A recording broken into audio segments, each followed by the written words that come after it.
বন্ধুরা দেখো, এই যে আমাদের উত্তরবঙ্গের বিশ্ববিখ্যাত শাক ঢেঁকি শাক, স্বাদে গন্ধে অতুলনীয়।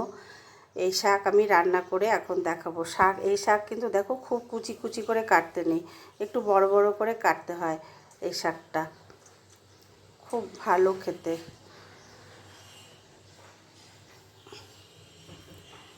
কড়াতে আমি তেল দিয়ে দিচ্ছি। দেখো, কালো জিরে ফোড়নে দিয়ে দিলাম, একটা শুকনো লঙ্কা ফোড়ন দিলাম। এবার দিয়ে দিচ্ছি রসুন কুচি, পেঁয়াজ কুচি, আলু ছোট্ট ছোট্ট করে কেটেছি, আলুটাও দিয়ে দিলাম পেঁয়াজ রসুনের সাথে। এবার একসাথে করে এগুলো ভাজা ভাজা করে নেব। দুটো কাঁচা লঙ্কা দিয়ে দিচ্ছি।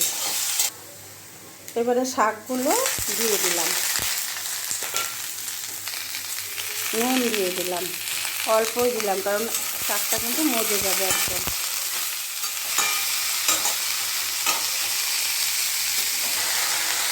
এবারে থালাটা দিয়ে চাপা দিচ্ছি, চাপা দিয়ে গ্যাসের ফ্লেমটা মিডিয়াম করে দিলাম।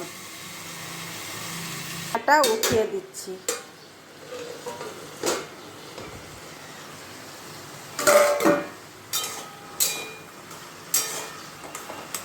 কতটা অনেকটাই জল বেরিয়েছে।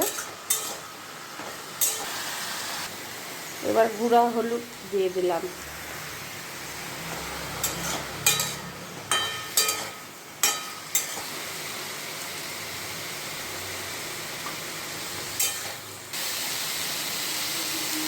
আলু একদম সেদ্ধ হয়ে গেছে।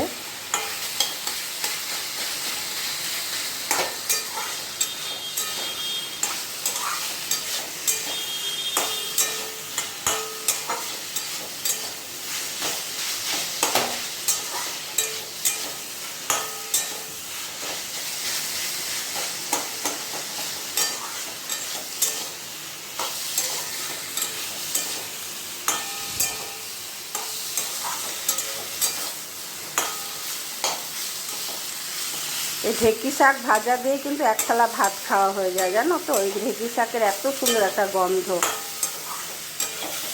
আর এই ঢেঁকি শাক কিন্তু খুব একটা একদম শুকিয়ে দিতে নেই, একটু এরকম নরম নরম থাকবে।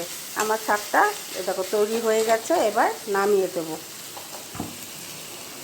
এবার শাকটা নামিয়ে দিচ্ছি।